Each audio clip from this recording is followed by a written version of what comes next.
Bueno, bienvenidos a todos. Estamos nuevamente en un nuevo encuentro y hoy vamos a seguir con la segunda parte del libro Por fuera del tiempo y dentro de los sueños. Entonces, pero volvamos nuevamente al mecanismo de la mente. ¿Cómo funciona?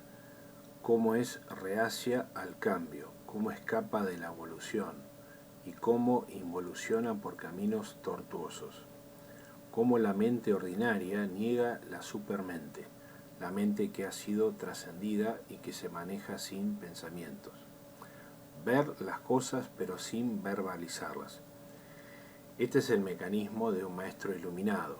Cuando llegó al tercer Satori y entró en Samadhi, puede ver, puede entender las cosas, pero no por eso está su mente bombardeada por pensamientos. Los pensamientos cesan.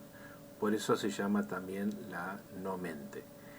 Y cuando alguien le pregunta algún cuestionamiento o le pregunta alguna cuestión a resolver o simplemente una pequeña indagación a un maestro espiritual, él acciona ese mecanismo de pensamiento y responde a través de palabras, pensamientos, etc.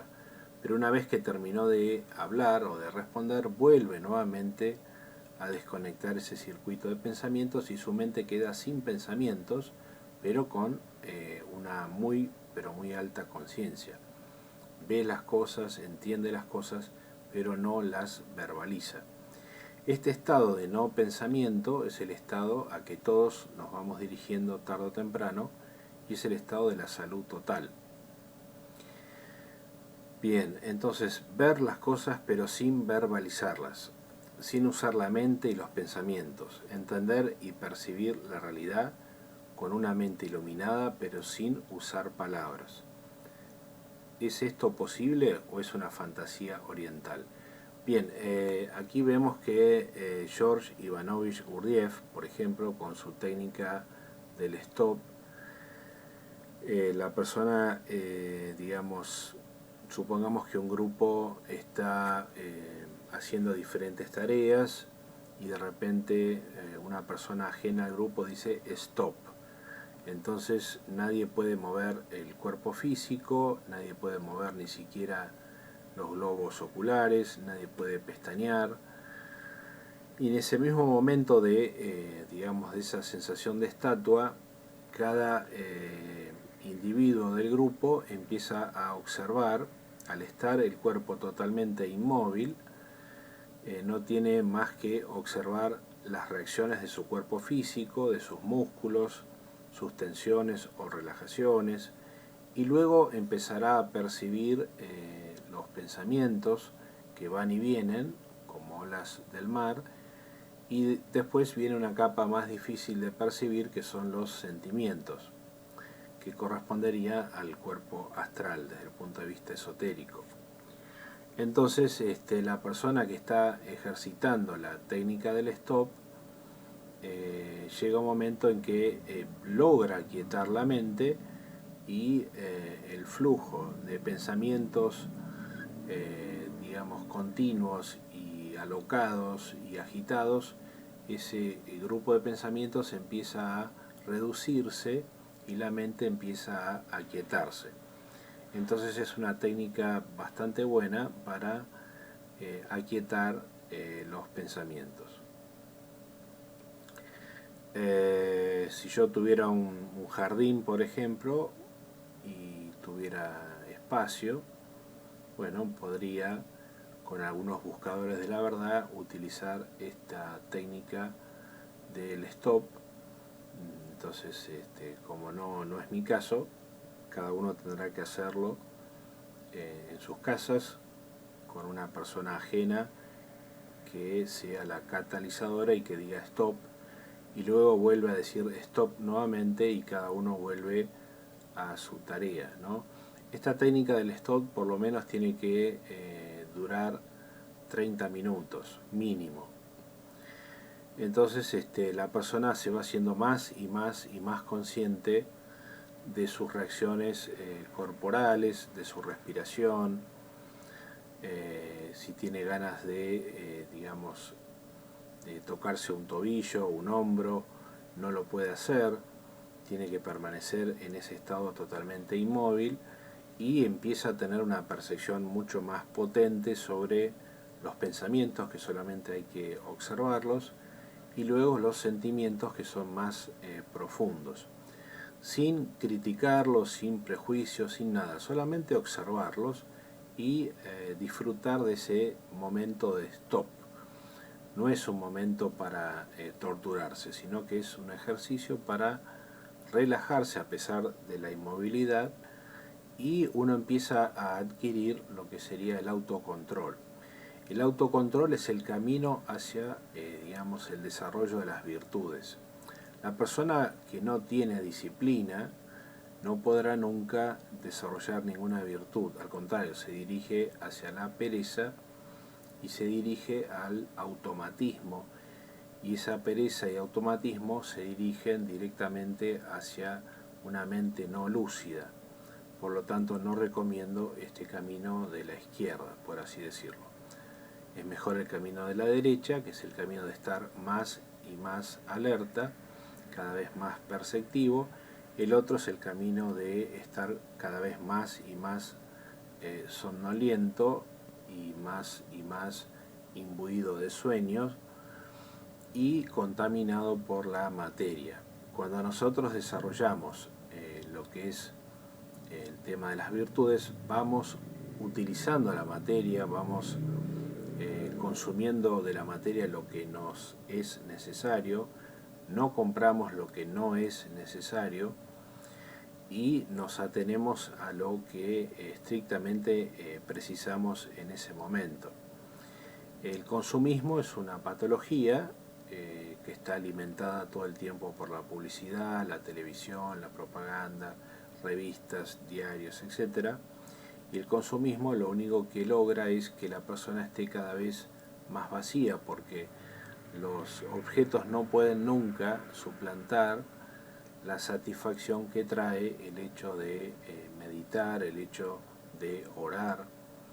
Cuando uno realiza una oración desinteresada, y como ya lo vimos, dice: hágase tu voluntad, Señor, en tal situación o en tal persona, o en mi situación, si estamos atravesando por uno o varios problemas, o en mi persona, etc. Y ahí empezamos con la oración relajada y desinteresada. La oración no es una exigencia, no podemos exigir tiempos. La oración va por la atemporalidad, ¿no? Cuando uno realiza una oración y pide: hágase tu voluntad en tal persona, que puede ser una persona que esté en dificultades, y esa situación de hágase tu voluntad puede decir, digamos, el destino que tenga que curarse de esa enfermedad, o tal vez aliviarse, o tal vez desencarnar, etc. No sabemos cuál es la voluntad del Supremo, por lo tanto se hace la oración y luego se espera. Uno puede esperar un año, una hora, 10 años, 20 años, 30, la vida siguiente, no se sabe. Esa oración tarde o temprano va a actuar, pero es atemporal, o sea, no tiene los tiempos de la mente nuestra. Por lo tanto, exigir una situación con un tiempo determinado no correspondería. Bien, entender y percibir la realidad con una mente iluminada, pero sin usar palabras. ¿Es esto posible o es una fantasía oriental? Entremos por favor en este asunto de vital importancia, pues la evolución y el bienestar de la humanidad dependen de este estado de atemporalidad, de este estado de relajación y visión aguda. Si el ser humano sigue estando tenso y acumulando tensiones, la única forma de liberar esa tensión, tarde o temprano, va a ser, digamos, una guerra, ¿no? Y si no es una guerra, esa persona va a llegar a matar a otra persona, o va a pensar y va a tal vez ejecutar su propio suicidio. Entonces, no es conveniente seguir el camino de la izquierda, es mejor seguir el camino de la relajación y estar cada vez más atentos con una visión tan aguda y tan afilada como una espada. No estoy diciendo que no deban estudiar ni ser médicos, ingenieros, etc. Usen el conocimiento material, eso está bien. A lo que me refiero es que podamos entender todos juntos que la sabiduría aparece cuando le acrecentamos al conocimiento ordinario la visión científica de la meditación, el desarrollo del consciente derecho, el desplegar de la creatividad. Bien, regresemos a la idea de ver sin pensamientos. ¿Es esto una utopía o es algo palpable desde la ciencia de la meditación? Voy a dar un ejemplo sencillo. Una persona que está en su vivienda y de repente se produce una explosión de gas. El fuego, el calor y las llamas empiezan rápidamente a propagarse. Esa persona reaccionaría, por ejemplo, sin pensarlo, arrojándose al balcón vecino o saltando a otro edificio, etc., en breves segundos. Observemos que fue una reacción totalmente atemporal. Salió del pensamiento su acción. No hubo tiempo de pensar o usar la mente. Simplemente se lanzó. O se lanzaba o perdía la vida. No tuvo tiempo de agarrar un papel y anotar. Plan A, hago esto. Plan B, aquello. Plan C, tal cosa. No. Simplemente en un momento concentradísimo de no pensamiento, vio que su vida estaba altamente en peligro y actuó. Pero la zona cerebral que actuó no fue la zona lógica, sino la zona supralógica. El lóbulo derecho del cerebro se activó y de esta forma encontró esa salida. De esto se trata la meditación, de ver las cosas sin usar la lógica como la dueña de la conciencia, en utilizar la lógica como una empleada al servicio nuestro. En la meditación el pensamiento cesa y vemos la realidad desde un ángulo muy agudo, sin nubes y sin confusiones. La mente corriente interpreta siempre y esto trae todos los graves problemas mundiales, guerras, miserias, hambre, envidias, etc. Modificar la realidad exterior no tiene sentido, pues lo interior no ha sido transformado. Mientras el interior de cada persona esté en estado de agitación, en estado de agresión, en estado de contracción muscular y contracción de pensamientos, esto siempre se va a ver reflejado en el exterior. Entonces va a intentar liberar esa energía negativa y lo va a hacer de una manera equivocada, porque una forma de transmutar esa energía agresiva es orando o meditando. De esa forma todo lo que es negativo pasa a ser positivo. Esto se llama transmutación, que se puede realizar con la correcta oración y con la meditación o mindfulness, como lo están llamando hoy en día. Y de esta forma, por más que haya algunos cambios significativos en el exterior, en la sociedad, todo volvería a su antiguo lugar y empeoraría aún más. Solo desde adentro se puede modificar lo de afuera. Bien, nosotros podemos hacer algunos cambios en el exterior, por ejemplo en una cancha de fútbol, podemos poner más policías, podemos poner más cámaras, podemos poner más franjas haciendo divisiones, podemos tal vez aplicar alguna que otra, digamos, técnica de insinuación a través de carteles. Todo eso son modificaciones externas, pero si no se modifica el individuo desde adentro, esa agresión, esa energía negativa va a explotar sí o sí, y esos carteles van a ser destruidos, esa policía va a ser agredida, los mismos jugadores de fútbol van a ser, digamos, perjudicados con alguna bengala o con algún lanzamiento de algún objeto corto o punzante, como un cuchillo o una piedra, etc. Es decir, nada se va a modificar si no modificamos nuestro interior.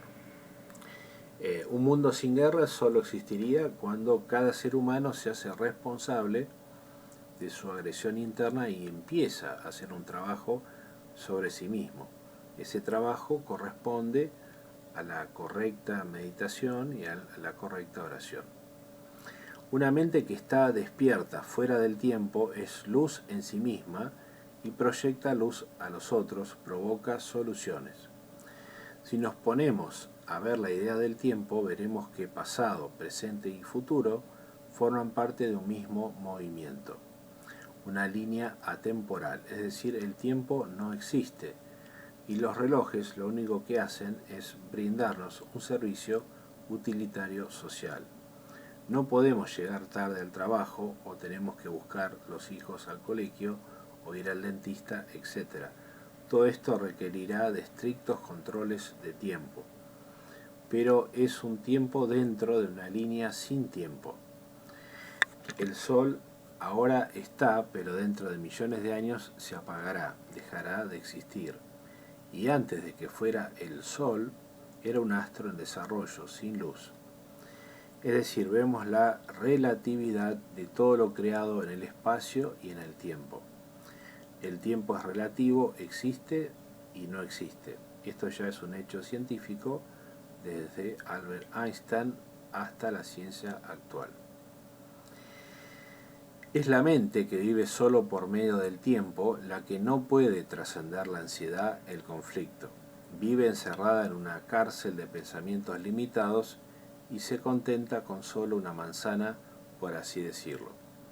Puedes salir de tu prisión ahora mismo si lo deseas, o encontrarás un banquete especial, un estado muy superior al que siente una persona con drogas en su fase alta, pues cuando se va el efecto la persona siente una profunda depresión y su organismo se ha deteriorado por la química.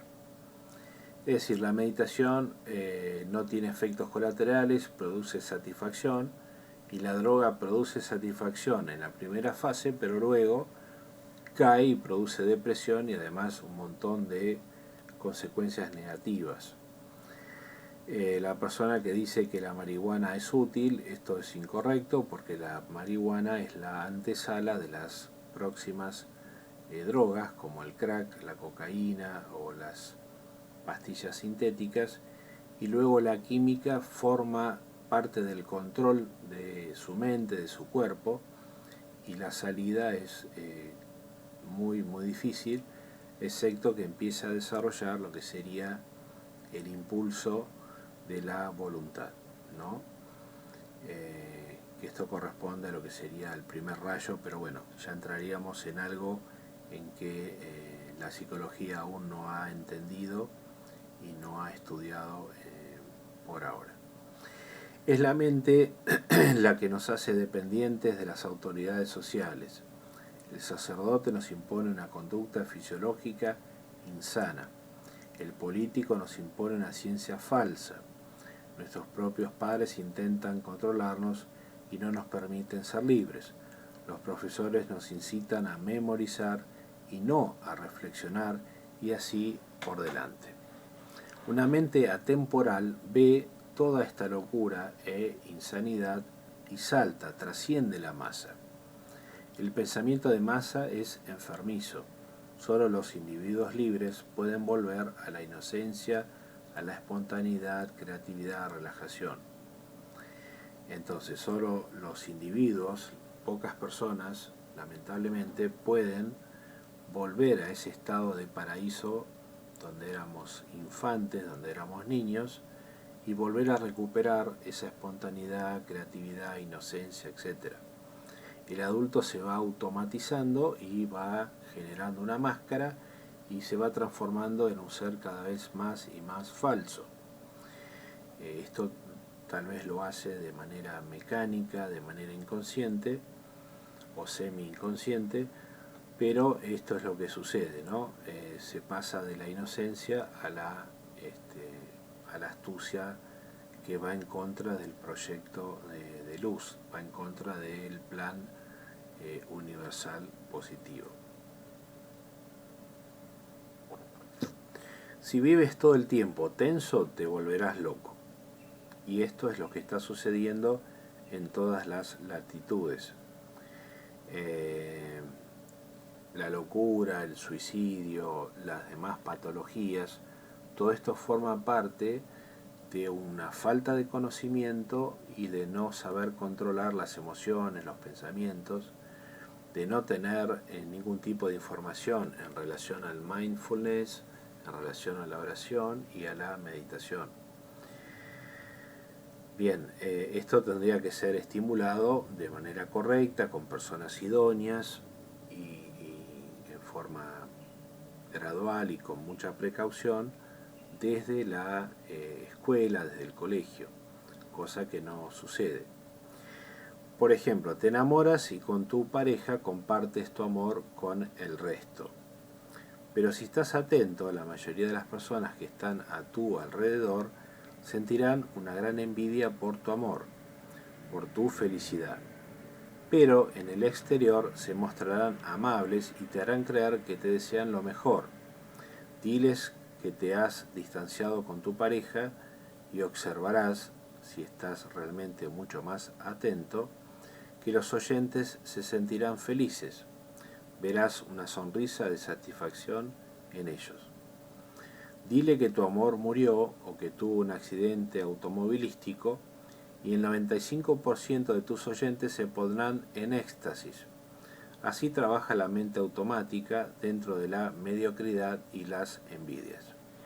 La mente corriente es muy loca. Si ve a alguien con gran éxito, intentarán derrocarlo de todas formas. Y si ven a alguien que no puede caminar bien, por ejemplo, se acercarán e intentarán ayudarlo. Vean toda esta locura, por favor. Es algo sencillo. Ahora trasladen estos ejemplos individuales y sientan toda la masa haciendo lo mismo. Verán un manicomio. Bien, esto es la sociedad, un tejido enfermo que aparenta estar sano, pero que en realidad se mueve con energías rastreras y malintencionadas.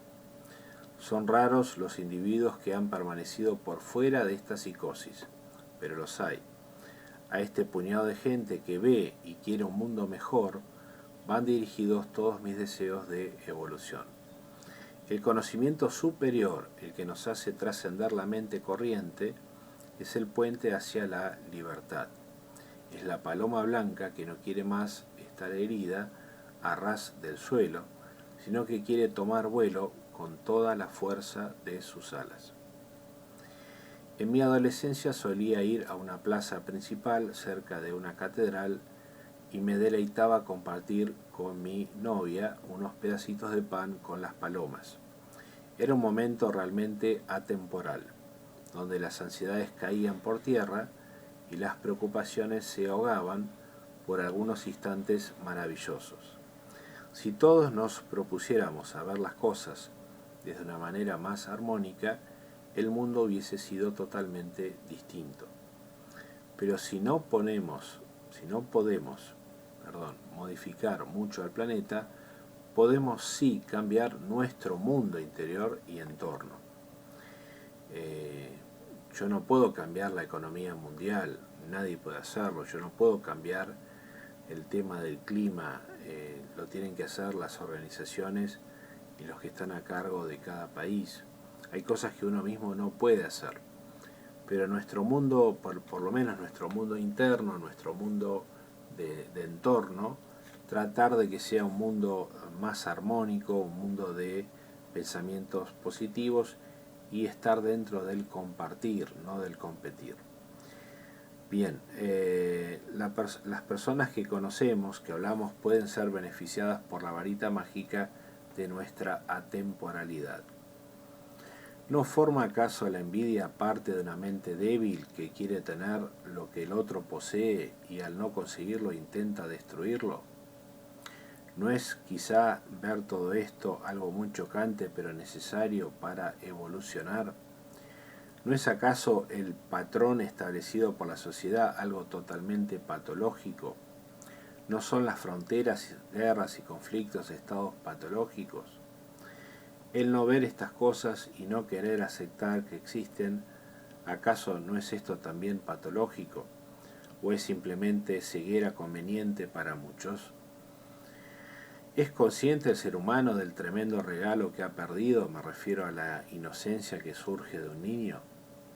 ¿Sabe la mente el precioso regalo de la actitud exploratoria que se ha desvanecido a partir del momento que se fue socializando? ¿Trae la competencia felicidad o simplemente refuerza el ego en un intento banal de sentirse poderoso? La miseria del mundo depende de estos conceptos. La mente automática se siente miserable, desventurada, desdichada, desde el momento en que empezó a perder la creatividad y se inició en la competitividad. Actividad que solidifica al ego, pero que apoca la salud del alma y del cuerpo físico. Va perdiendo la salud, pero pese a esto, como se ha viciado en el ego, vicio aún más poderoso que las drogas, no cesa de seguir en su camino erróneo, pese a todas las señales del cuerpo y de la mente. Esas señales le dirán, por ejemplo, a través de una alergia, asma, rotura de fémur, apendicitis, etc., que lo que está realizando debe ser modificado de rumbo. La enfermedad existe para reorientar la mente mecánica y darle una visión distinta del mismo y del mundo. Pero estas señales, en la mayoría de las veces, son acalladas, son dejadas de lado. Ni siquiera la mente automática ha tomado conocimiento de que las enfermedades existen para que modifiquemos nuestro actuar y manera de sentir y pensar. Hablo de las enfermedades que no buscamos y aparecen. No me refiero entonces a las enfermedades que me las busqué por propia elección. Por ejemplo, si una persona es consumidora de cocaína y esto pudo haberse evitado tomando decisiones contrarias, pues aquí vemos que todas las complicaciones cerebrales, químicas y cardiológicas corren por cuenta del consumidor. ¿Es entonces un drogodependiente una persona libre? Bien, la pregunta es muy tonta, pero pocas personas saben responderla, pues al consumir estupefacientes no han sabido responder correctamente la cuestión. ¿Y por qué una persona se droga? Básicamente para evadirse de la realidad. La sociedad nos va transformando con sus valores corruptos en personas cada vez más agresivas, más crueles, más competitivas. Debemos aplastar a nuestros competidores y ser los líderes de este o cual producto. Tenemos que alcanzar una meta de superávit preestablecida y si no lo hacemos, la empresa nos despide o nos sanciona. O se debe asociar la venta de un producto, por ejemplo, con un coche lujoso, con la lujuria y el sexo. Asociaciones crueles que van sembrando patrones de conducta equivocados y destructivos dentro de la sociedad. Por ejemplo, la mujer debe ser delgada, muy hermosa, con pechos de cirugía y artificialmente presentada para asociarse al producto que está a la venta. El coche debe estar asociado a un gran gerente de traje y corbata que viaja por todo el mundo usando tarjetas de crédito Gold, etc. Todas estas estupideces van marcando valores destructivos, donde tanto la mujer como el hombre sufren. De estas propagandas patológicas, que son casi la totalidad, nacen la bulimia y la anorexia, la depresión, el sentimiento de inferioridad por no alcanzar a poseer semejante automóvil o por no poder la mujer tener la silueta ideal para ser supuestamente exitosa, etc. Vemos entonces que la tragedia de la mente mecánica se produce muy sencillamente, desde imágenes del televisor, la computadora, revistas, marcando valores falsos y destructivos a seguir. Una mente que es dependiente de toda esta catástrofe externa ¿Es una mente libre? ¿Es una mente independiente? Bien, ¿cuántas mujeres se sienten mal con su propio cuerpo porque la sociedad le impone un 90, 60, 90, le impone una silueta que no existe, una silueta en la cual va a tener un bajo peso y una falta de minerales, donde no va a poder razonar? ¿Cuántos hombres se sentirán mal por no tener, digamos, ese auto en 0 kilómetro o esa camioneta tan, digamos, tan publicitada, y por no ser tan exitoso? Todos esos paradigmas, todos esos modelos que va imponiendo sutilmente la sociedad a través de la publicidad son completamente patológicos porque llevan a la persona a la depresión, a la angustia. Bien, y para ser patológico se estudia la carrera de licenciado en publicidad o licenciado en comunicación, etc. Pero ¿son estas enseñanzas universitarias a favor de la salud de la población o están en contra? Por favor, no verbalicen, intenten ver lo crudo de la realidad. Saliendo de los procesos del tiempo, podrán ver todas estas cuestiones con gran lucidez y pesar también, pues estarán redescubriendo la realidad. La realidad de que el ser humano se ha transformado en una mente cruel, con impulsos agresivos y una mente embotada. ¿Puede una mente limitada, embotada y aprisionada por estos procesos de marketing, comercio, política, economías egoístas, etcétera, crear un mundo de paz? La mente autómata se ha convertido en un proceso tiránico, pues consumir para seguir consumiendo más, tener dinero para solo tener más, por ejemplo, todo esto trae odio y discordia. Y la discordia y el odio traen enfermedades y una mente nublada, lejos de la realidad. ¿Y qué es la agresión? Una persona agrede porque tiene básicamente miedo. Una persona mata pues a nivel inconsciente tiene miedo a la muerte. Un sicario tiene mucho miedo a la muerte por más que su ego diga lo contrario.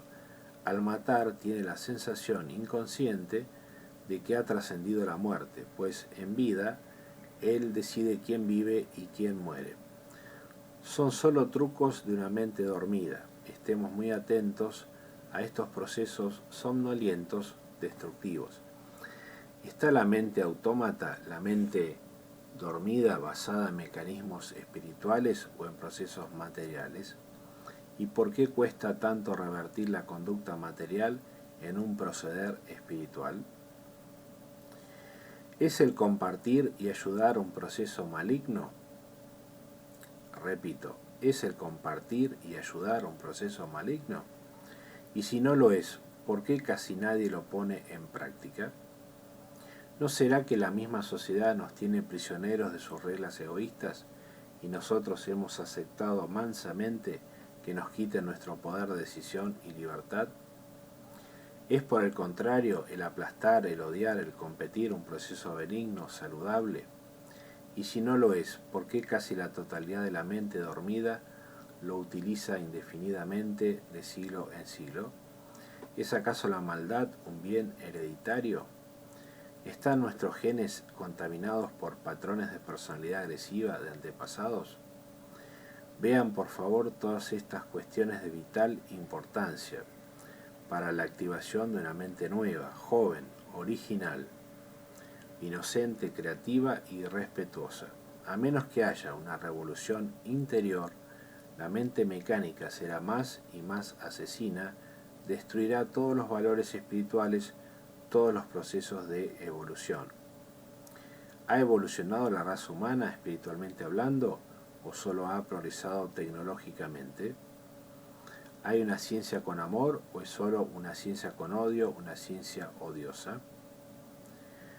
Bien, aquí entramos entonces también en las restricciones a la libertad individual y otras cuestiones horribles que están sucediendo. La ciencia puede darnos felicidad o más comodidad. y la comodidad, en cierto sentido, ¿no estaría aumentando aún más nuestro estado somnoliento? ¿Puede el ser humano vivir cómodamente y con una mente despierta? Claro que sí, pero para esto se requiere de una integración de las tres fuerzas, mental, emocional y física, en conjunción con la potencia espiritual.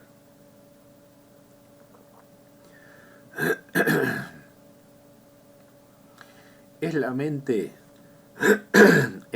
que está presa de sus hábitos y condicionamientos, una mente integrada, una mente relajada. No está tenso el ser humano en todo momento, incluso en los momentos en que supuestamente debería estar relajado, como cuando está de vacaciones o cuando está en la pileta de algún club o juega al tenis, etc. Una mente tensa de manera continua puede ser portadora de una lucidez trascendente o solo vive a través de nubes y chaparrones. ¿Y puede una discusión ser una plática, un diálogo tranquilo? ¿O en una discusión cada uno estaría exacerbando su propio silly ego trip, olvidándose por completo que la meta de todo intercambio de conocimiento es la búsqueda implacable de la verdad? Bien, son preguntas obvias, con respuestas obvias, pero no hay, casi nadie hace nada para hacer un cambio, ¿no? Al ego le gusta discutir, no le gusta buscar la verdad. Por eso le cuesta reconocer su error en un diálogo, en una conversación, o le cuesta mantener una plática tranquila, sencilla, sin agredir al otro. Si el otro está pensando de manera distinta, bueno, entonces aceptar ese punto de vista y respetarlo, por más que no estemos de acuerdo, pero no por eso tenemos el derecho de agredir a esas personas o a esa persona. ¿Puede la mente automática dilucidar asuntos espirituales de manera honda y profunda? ¿O solo se estaría dedicando a ver quién es el ego más reluciente? ¿Es el ego un sustituto válido para la exploración inocente y no competitiva del conocimiento trascendental? Sería muy interesante que con todas estas cuestiones planteadas os reuniseis para, dejando el ego de lado, poder encontrar más diamantes que nos den reflejos del mecanismo de la mente, ya sea dormida o despierta. Es de vital importancia bucear dentro del inconsciente e ir dilucidando sus mecanismos subterráneos para lograr así una mente más lúcida, más relajada. ¿Y por qué tanto miedo de sumergirse en las aguas del inconsciente? ¿No será que lo que encontremos allí en lo hondo podrá diferir en grado sumo a lo que creíamos que éramos? Bien, entramos entonces en el capítulo 3 del libro Por fuera del tiempo y dentro de los sueños, y el título es La obediencia y la destrucción de la personalidad. La tendencia a cumplir todas las órdenes de la sociedad es lo que lleva al individuo a transformarse en una persona neurótica. Una persona sabia nunca va a hacer algo que no esté a favor de su voluntad. Nunca va a hacer algo en contra de su voluntad, una persona sabia. Y si alguien nos impone algo, nosotros tenemos que reaccionar frente a esa imposición, sea cual fuere esa imposición. Estoy siendo bastante sutil porque si no, digamos, no siento como una restricción a la libertad de expresión. No puedo decir más nada, pero tengo esa restricción, y si hablo de algunos otros temas, prefiero seguir con los videos y poder seguir ayudando antes de entrar en esta contienda, pero por supuesto que hay una restricción a la libertad de expresión. Quisiera decir muchas cosas que no puedo decir, y cuando hablo de las restricciones a las libertades individuales, ustedes ya se imaginan a qué me refiero. Bien, la autoridad de la iglesia, la autoridad de los padres, la autoridad de la tradición social, etcétera, etcétera, todo esto nos deja atados al pasado y no nos permite ver por nosotros mismos desde el presente. La sociedad, por ejemplo, nos impondrá como presión social el casamiento y tener todos los papeles civiles en orden. Pero el amor no va más allá de los papeles y contratos matrimoniales. ¿Es el verdadero amor dependiente de lo que diga el juez y las leyes? ¿O es el amor una energía salvaje que hoy aparece y luego se puede desvanecer como el viento? Bien.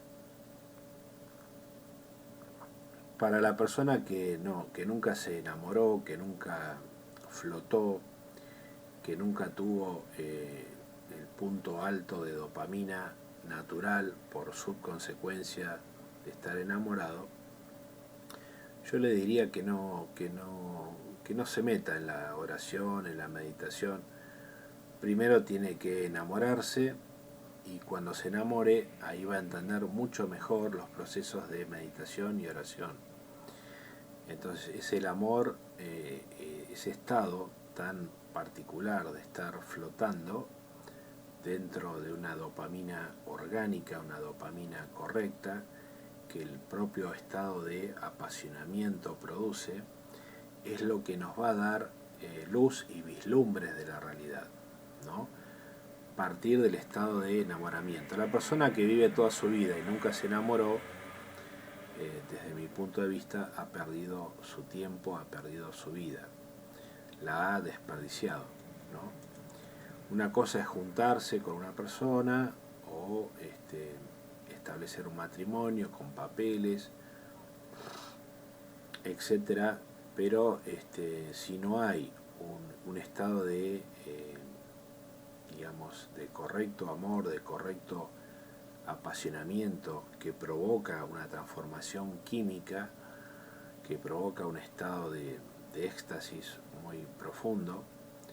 Claro que cuando ese estado de éxtasis profundo en el apasionamiento, en el amor, en la pasión profunda, se va, digamos, trasladando, llega un momento en que puede haber un distanciamiento entre las personas que forman parte de esa pareja, y ese distanciamiento puede provocar un abismo de depresión, etc. Pero desde la meditación todo esto se puede controlar, y con la oración también. Pero es muy importante ver la luz y la oscuridad que provoca este estado de apasionamiento total, que provoca un vislumbre de la realidad meditativa, porque después es más sencillo llegar a los procesos de meditación y liberar el ego, desapegarse del ego, ¿no?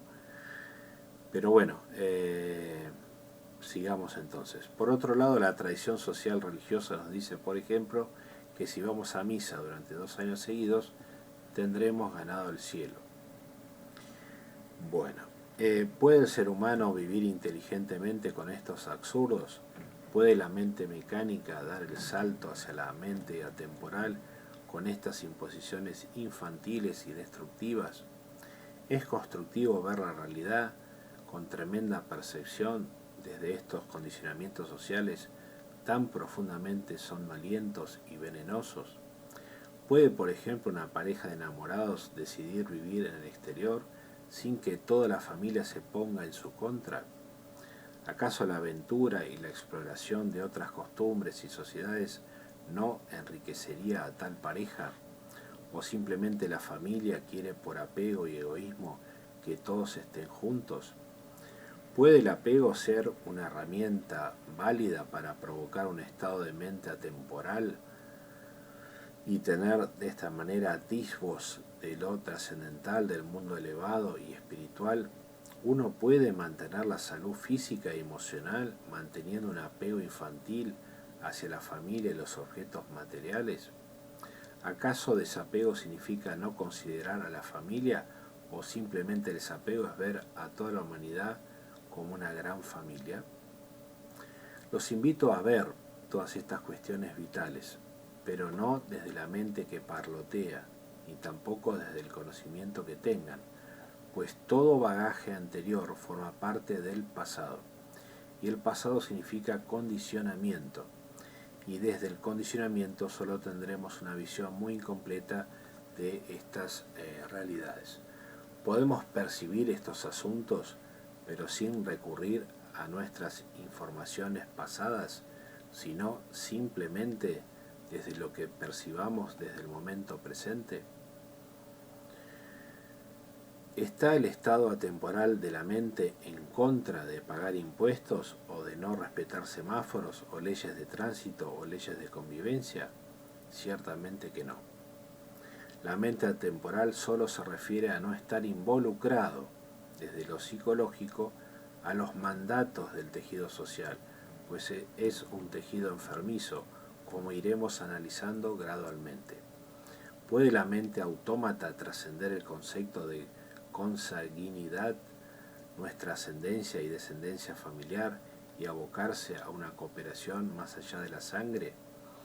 ¿Puede ayudar al otro más allá de que pertenezca o no a mi grupo de sangre familiar? ¿O el otro para la mente automática vale menos porque no es un familiar, porque no forma parte de la sangre?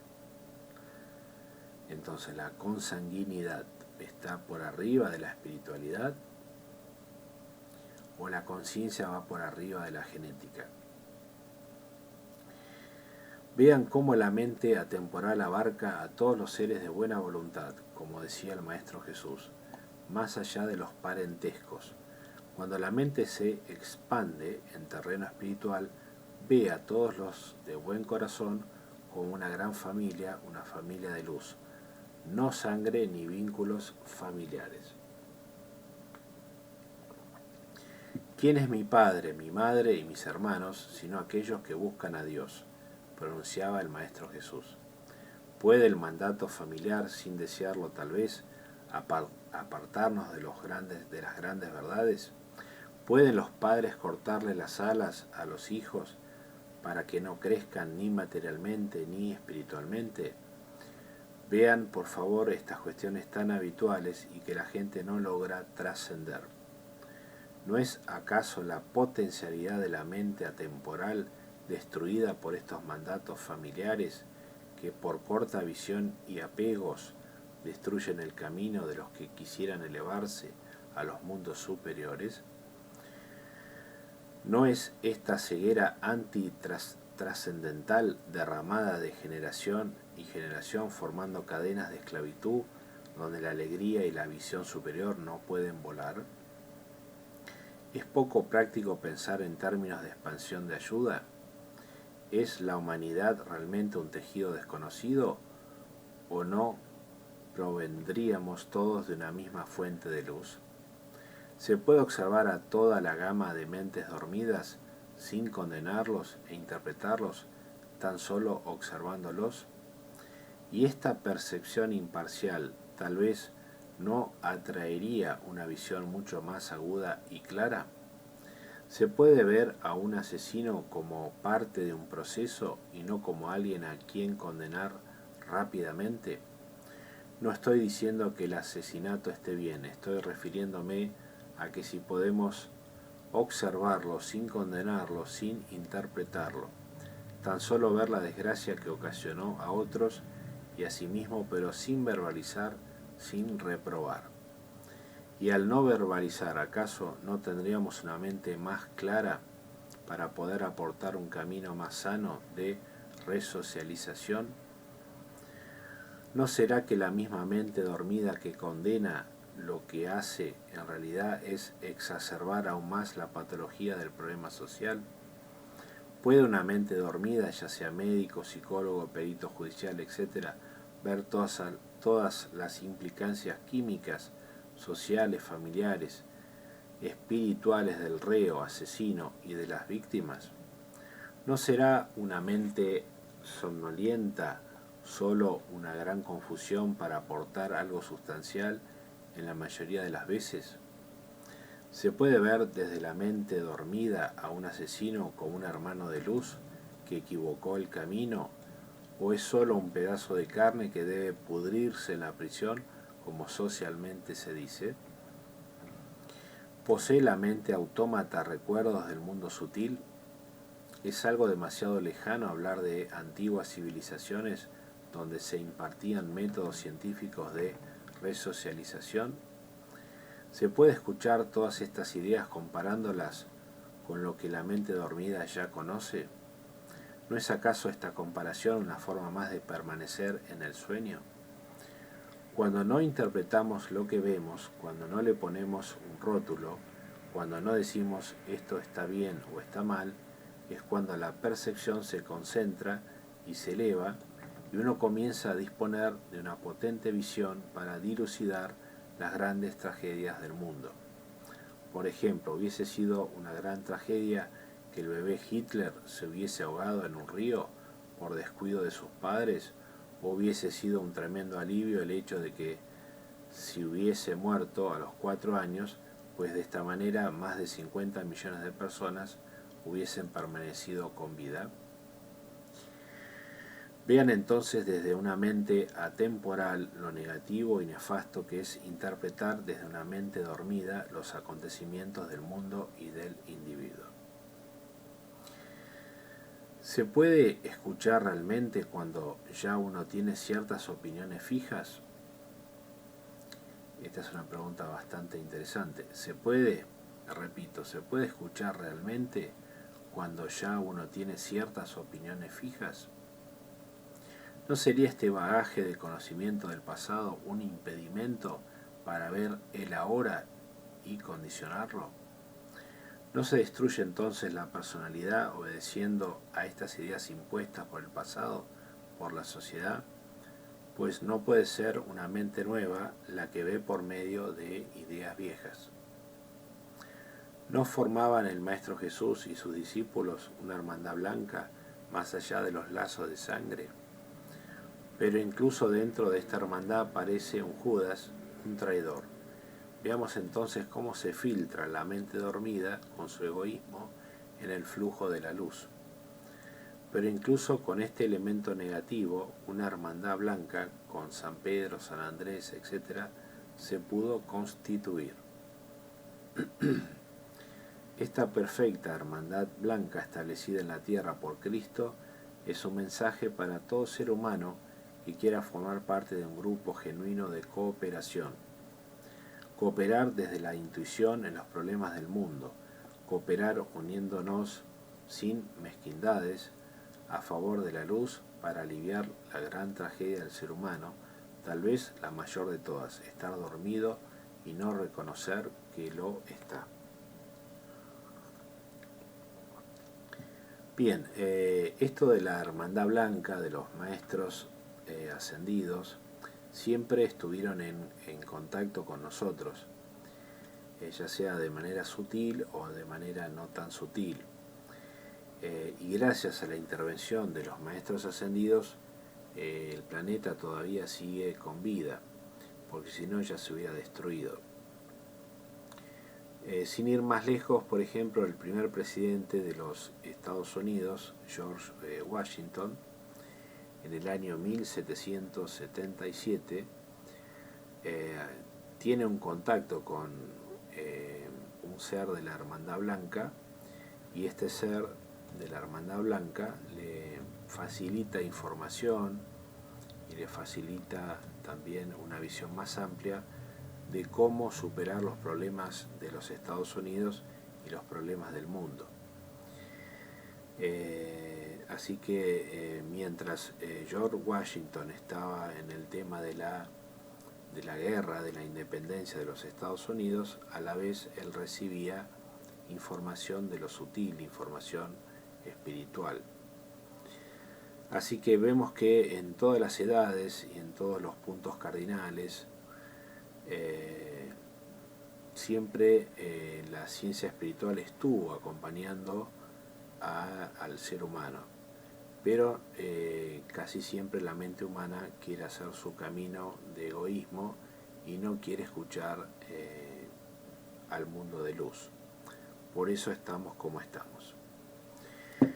Bien, ¿es la Iglesia Católica una hermandad blanca o tan solo es un movimiento somnoliento más de la oscuridad de la mente ordinaria, donde la evolución del ser no puede tomar vuelo? Deben ver todas estas cuestiones chocantes para ganar mayor lucidez y bondad, pues se debe tolerar la ignorancia, pero no fortalecerla. ¿Y el estado de expansión de conciencia puede tomar vuelo manteniendo ideas ortodoxas y del siglo XIV? ¿O necesitamos una revolución interna donde todo lo adquirido deba ser reemplazado por un conocimiento superior? Desde pequeños se nos condiciona para seguir formando parte de lo adquirido, de lo conocido. Pero ¿no estaría el vuelo de la conciencia en terreno desconocido? ¿No debería la mente automática dejar espacio a la mente atemporal para empezar a reconocer que está profundamente dormida? Prendes un cigarrillo, manejas tu auto, haz el amor, ves un partido de fútbol, etc. Pero todo esto fue hecho de un hondo dormir. Percibe la mente temporal que todo lo que ejecutó en el día formó parte de un mecanismo habitual, sin ninguna pizca de conciencia, sin un ver altamente lúcido y un corazón extraordinariamente generoso.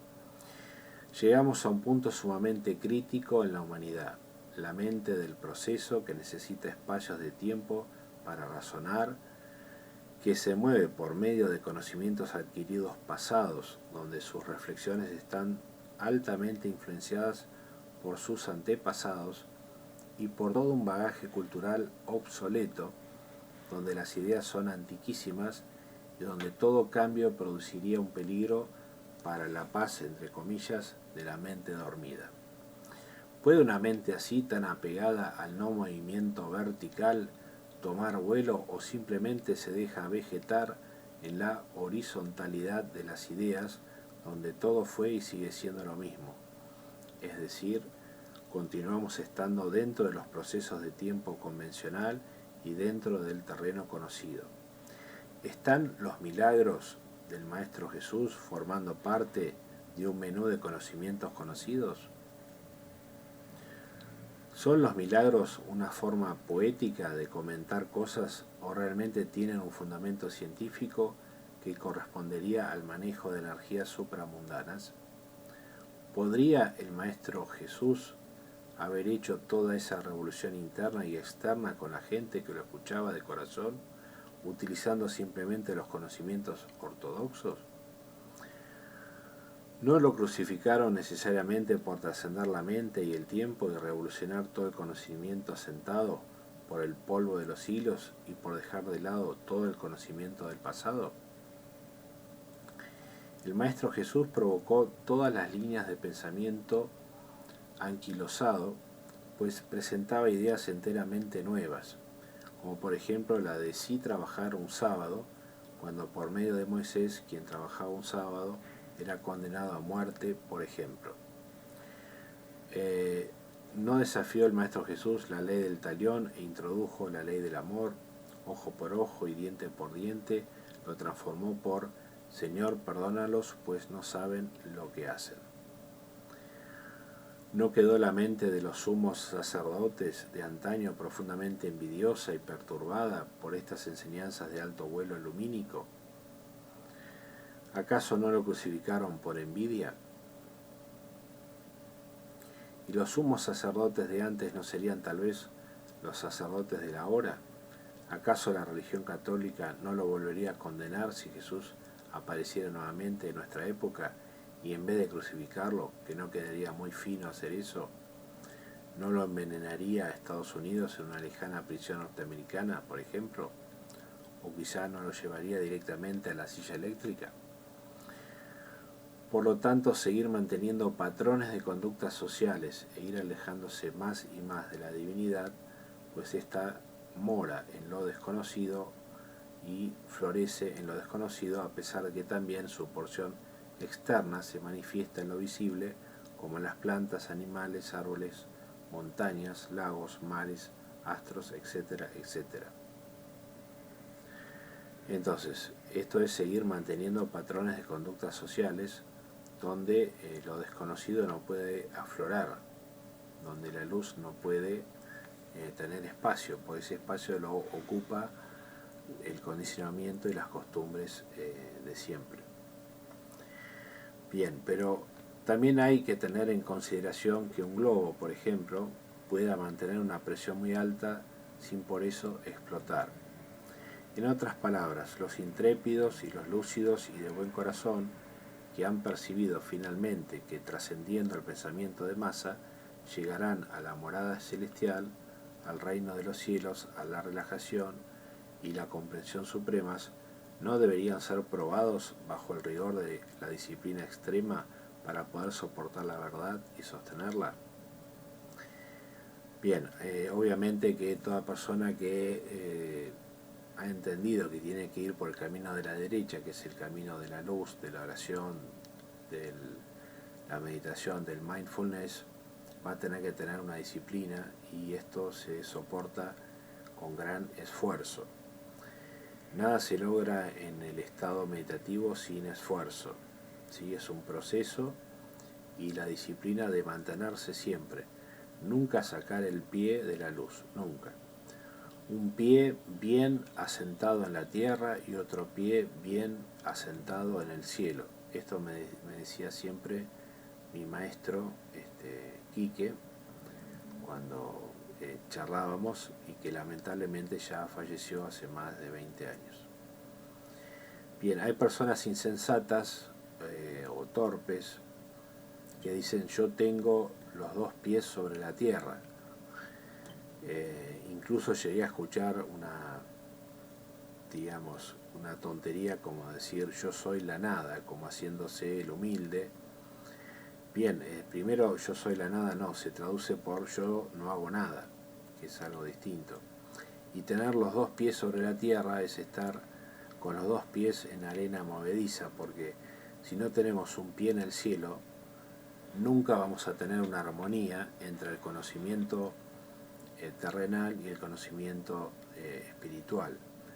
Va a estar siempre en desequilibrio esa persona, y sus dos pies sobre la tierra se van a hundir, porque con la mente humana no se llega a ningún lado, excepto a una pandemia, excepto a una desgracia química, etc. Bien, esta preparación de oro para soportar todos los embates es bienvenida en los mundos elevados, pues se necesitan personas decididas que hayan dejado el miedo y la lentitud de la mente mecánica en manos del Señor. La intrepidez es un atributo de lo alto, de la divinidad, y quien esté en una actitud receptiva se nutrirá con todas estas fuerzas superiores que lo guiarán finalmente a buen puerto. Jesús decía: o estás conmigo o te esparramas. El que no está con el Maestro Jesús, el que no está con la luz, está perdiendo su tiempo, está generando cada vez más karma y se está buscando más problemas de los que tiene. El camino de la izquierda es el camino de la pereza, el camino de no afrontar la realidad, y ese camino lleva a un puerto bastante difícil de soportar. Bien, entonces, Jesús decía: o estás conmigo o desparramas. Es evidente que este concepto no ha sido entendido por la mente dormida imperante de las sociedades del planeta Tierra. Estar con Jesús implica la muerte completa de todos los condicionamientos sociales, para luego tomar el vuelo de la paloma blanca, el vuelo del Espíritu Santo. El vértigo por las alturas puede superarse por medio del amor que le tenemos al Señor de los cielos. No veo ningún otro camino más sano y rápido al respecto. Por lo tanto, obediencia y vuelo son caminos opuestos. La revolución interior solo se produce trascendiendo todas las ideas del pasado para que pueda surgir el hombre nuevo, que es una discontinuidad completa del proceso de tiempo. Entonces vamos a repetir: la revolución interior solo se produce trascendiendo todas las ideas del pasado para que pueda surgir el hombre nuevo, que es una discontinuidad completa del proceso de tiempo. El hombre nuevo se maneja por parámetros atemporales, donde no existe el tiempo, existe la divinidad. ¿Podremos encontrar la paz y la salud por medio del tejido social? La respuesta es muy evidente. El mundo está en una grave tragedia y se dirige tal vez hacia el último tramo final bélico, la Tercera Guerra Mundial. Si no has aprendido a transformar tu código genético humano en el código genético de las cucarachas, pues no sobrevivirás. Solo las cucarachas permanecerán con vida luego de la hecatombe. Todo vestigio de vida será completamente aniquilado. Y esta aniquilación será por fuego, como dice el Apocalipsis. Pero mientras tanto, y de una manera cada vez más clara, podremos presenciar este triste escenario anterior, donde se producen las siguientes dos opciones inevitables: meditación o droga. La droga llevará a nuestros adolescentes a la muerte, y la meditación, que hasta el día de hoy no se la toma como la relevancia que corresponde, nos podría llevar a un estado de salud, relajación, respeto por todo lo creado, a un estado profundo de serena lucidez, y a partir de aquí los graves problemas del mundo como el hambre, el desprecio por las clases más bajas, la falta de agua e higiene, etcétera, etcétera, podrían ser encarados sin egoísmos y con excelentes resultados altruistas. La desobediencia a todo lo establecido nos llevará mediante la intrepidez a un nivel de conciencia donde todo se aquieta y donde los egoísmos formarán parte de las sombras del pasado. Desobedecer a lo que es dañino es realmente desobediencia. Solo la mente rebelde puede ver las cosas sin pensamiento. Cuando todo el parloteo de los opuestos, esto me gusta y esto no, estoy a favor de esto pero de aquello no, entonces la mente concentra una energía inigualable y a modo de titán comienza a percibir la realidad sin ninguna nube de condicionamientos.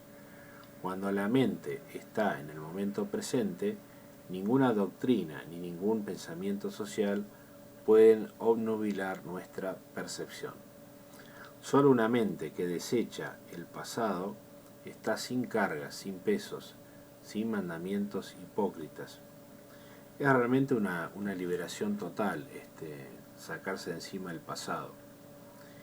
Por supuesto, rememorar los errores que hicimos cuando sea necesario, pero dejar el pasado tranquilo y no meternos con el futuro y simplemente aumentar nuestra lucidez y nuestro acto de compartir desde el momento presente nos va formando una virtud, que es la virtud de la disciplina, la virtud de estar en la luz, la virtud de poder ver muchas cosas, porque la intuición se empieza a desarrollar.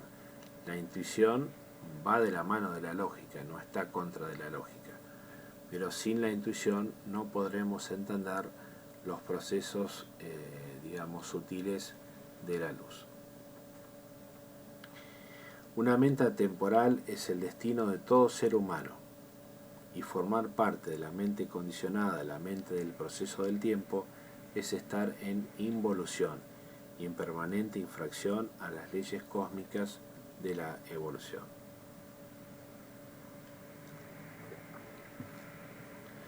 Los puntos de vista terrenales y las conclusiones hechas sobre los manifestantes de la luz como Rudolf Steiner, que impartió y compartió su luz y conocimientos desde una adaptación occidental, son siempre totalmente incorrectas. Una cosa muy distinta es lo que dijo Steiner y otra muy diferente es la burda interpretación de lo que ha dicho. Pero interpretar mal es un síndrome funesto de la raza humana que no desea abrir los ojos para el conocimiento superior.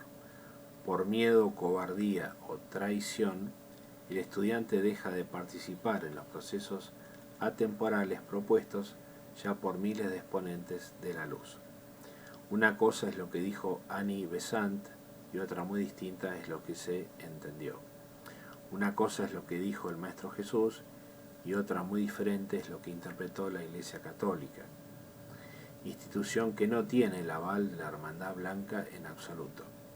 La Hermandad Blanca son seres de vibración superior que actúan desde mundos sutiles. El Maestro San Francisco, que está totalmente iluminado, forma parte, por ejemplo, de la Hermandad Blanca. Este Maestro San Francisco, un ejemplo desde lo espiritual, ha evolucionado mucho y en esferas esotéricas se lo llama Kutumi. Luego este ser evolucionó aún más y se lo llama Cthulhi. Entonces de San Francisco pasó a Kutumi y luego a Cthulhi. Pero antes de ser San Francisco fue el gran filósofo Pitágoras. Es decir, tuvo un proceso de evolución impecable.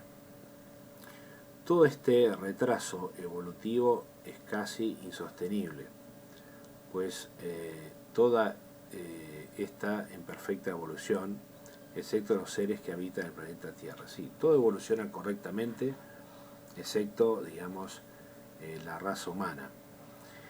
Los animales, si no son, digamos, perjudicados por el ser humano, deberían evolucionar correctamente. El reino vegetal, si no fuese tan castigado por el ser humano, debería evolucionar también. El reino mineral, como el agua, también, si no fuese contaminada con todos los productos químicos y con todo lo que lanzan a los lagos, mares, etc., también cumpliría su papel de mejor forma. Pero bueno, el ser humano insiste en que el mundo es un supermercado donde se puede usufruir de, digamos, de las cosas que se presentan como si fueran productos de un supermercado. Hoy dos personas son amigas y en breve se vuelven enemigas. Si desde abajo es casi imposible establecer lazos de confianza, ¿cómo la mente mecanizada podrá entender acerca de una perfecta hermandad blanca sutil que es tan real como el oxígeno que respiramos? Sin embargo, una muy pequeña porción de seres sienten, por ejemplo, que el legado de Rudolf Steiner es válido. Incluso algunos colegios por todo el mundo, también en Argentina, aplican la pedagogía Waldorf. Bueno, aquí tengan en cuenta que se está hablando desde el año 2014 y que luego yo recibo información de que esta pedagogía dejó de tener totalmente peso y que ya no forma parte de, digamos, lo que serían los procesos de pedagogía correctos, ¿no? Esto tuvo su momento, sirvió, pero ya no debe ser utilizado más. Y también un pequeño puñado de médicos que ya ha sentido que la medicina antroposófica es una vía completamente legítima para el bienestar de la raza.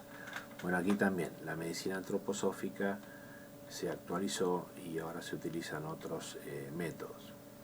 Pero bueno, algo de Steiner podemos rescatar, por supuesto. Pero toda la gente que niega estas realidades sutiles, pero muy ciertas, por medio de la más absoluta desesperación, se irán acercando al mundo luminoso, al mundo de la meditación, por la sencilla razón de que no hay otro camino al cual seguir. O seguimos con los métodos de la ignorancia impartidos por la mente mecanizada, o saltamos a una realidad sutil, pero completamente tangible, por medio de la ciencia de la meditación. La mente dormida, autómata, ha creado la gran tragedia en este mundo y con sus impulsos de competencia, egoísmos y conquistas pretende seguir destruyendo todo a su paso indefinidamente. Los gobiernos deberían reconocer el completo fracaso de mantener la paz. Incluso la paz interna de cada país es una fantasía total. Las políticas y las religiones también continúan pisando por terrenos de oscuridad y falta de tolerancia. Una mente atemporal ve toda esta tragedia sin necesitar del tiempo. No es preciso un proceso para reflexionar. Entonces, no es preciso un tiempo o un proceso para reflexionar. O se ve o se está dormido. Tal es la condición para elevarse por encima de las supersticiones. Pues todo el legado, todo el pasado, todo conocimiento acumulado hasta el momento no está en consonancia con la visión que se precisa para evolucionar. La mente que está en serenidad, que no divaga con el pasado ni con el futuro, la mente que no expresa de hábitos ni historias tergiversadas acerca de la humanidad, la mente que percibe toda esta fabulosa trampa del condicionamiento, es la mente que puede concentrar sus energías para ver en el ahora. Pues el ahora es el único tiempo que hay, y al entrar en el ahora, el tiempo se desvanece. Y solo con el no tiempo, la evolución es posible. ¿Has visto alguna vez un mono con reloj? ¿Has visto una jirafa fichando cuando entra en la selva y luego vuelve a fichar en una máquina cuando sale de los árboles? ¿Las nubes forman parte de un contrato laboral o son libres y flotan según los deleites del viento? ¿No has percibido acaso que dentro del tiempo no puede haber relajación? ¿Sabías que al hacer el amor con afecto sincero en el momento de climas sales del tiempo? En el amar desinteresadamente brindando tus emociones sin traba alguna, también estarías saliendo del tiempo. Y cuando esto sucede, una energía maravillosa de paz y bienestar riegan a la mente y el cuerpo. Es hora de tirar tu reloj y de solo usarlo para compromisos sociales. También puedes utilizarlo, pero interiormente teniendo un completo desapego. Esto es sumamente difícil de lograr, pero se puede si lo intentas. Y no es cuestión de darle libre curso a la duda, que es una energía de la mente dormida. Es un tema de experiencia. Atraviesa por estos caminos atemporales, como por ejemplo una pasión explosiva, extasiante sin límites. Vívela, disfrútala y saldrás del proceso del tiempo. Y cada vez que saltes a lo atemporal, tu mente y tu cuerpo se cargarán de energías nuevas, positivas, saludables. Habrá un recambio energético y esto solo se logra activando la energía de la confianza en la experiencia. Si antes de emprender una actividad atemporal dudas, pues esto será un difícil impedimento y no podrás ver ni sentir nada significativo. Estarías dando vueltas dentro de la miseria que produce el tiempo. Bien, hasta aquí llegamos por hoy y les envío a todos un gran saludo.